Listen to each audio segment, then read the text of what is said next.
আসসালামু আলাইকুম বন্ধুরা, সবাইকে সিস্টার্স কিচেনে স্বাগতম। আবার একটি নতুন রেসিপি নিয়ে আপনাদের মাঝে চলে এসেছি। তীব্র গরমে আজকে আপনাদের আম পান্না তৈরি করে দেখাবো, তো সাথেই থাকুন। এইখানে আমি 3টি কাঁচা আম নিয়ে নিয়েছি। এখন আম 3টিকে মাটির চুলায় পুড়িয়ে নিব। আপনারা চাইলে গ্যাসের আগুন দিয়েও এটাকে পুড়িয়ে নিতে পারেন, তবে মাটির চুলারটা পুড়লে অনেক বেশি ভালো লাগে খেতে। আমগুলো সুন্দরভাবে পুড়ে নিয়েছি, এখন খোসাগুলো ছাড়িয়ে নিব। অনেক বেশি গরম ছিল তাই হাতে অনেক গরম লাগছিল। আপনারা এটাকে সুন্দরভাবে ঠান্ডা করে তারপর খোসাটা ছাড়িয়ে নেবেন। আমগুলো আঠির থেকে সুন্দরভাবে ছাড়িয়ে নিয়েছি, হাত দিয়ে চাপ দিলেই কিন্তু এটা গলে যায়। পরিমাণ মতন ভাজা জিরার গুঁড়ো দিয়ে দিব।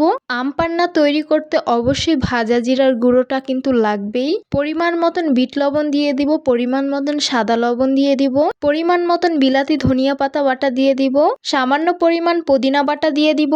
তারপর এগুলোকে সুন্দরভাবে মিক্স করে নিতে হবে।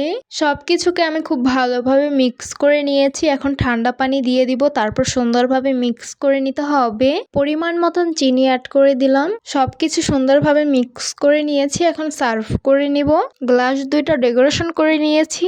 এখন 2টা গ্লাসে বরফের টুকরোগুলো দিয়ে দিব। শরবতগুলো বানিয়ে রেখেছিলাম সেগুলো এখন 2টা গ্লাসে ঢেলে দিচ্ছি।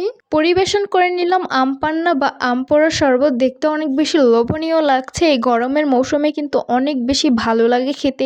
এটা খেলে কিন্তু পুরো শরীরটা ঠান্ডা হয়ে যায়। যারা বিশেষ করে ধান নিচ্ছেন এই গরমের মৌসুমে, তারা অবশ্যই এটা ট্রাই করতে পারেন। অনেক অনেক ভালো লাগবে। তো আশা করছি আমার আজকের রেসিপি আপনাদের কাছে অনেক অনেক বেশি ভালো লাগবে। ভালো লেগে থাকলে আমার ইউটিউব চ্যানেলটি সাবস্ক্রাইব করবেন, আর যারা আমার ফেসবুক পেজ থেকে দেখছেন পেজটিকে ফলো করবেন।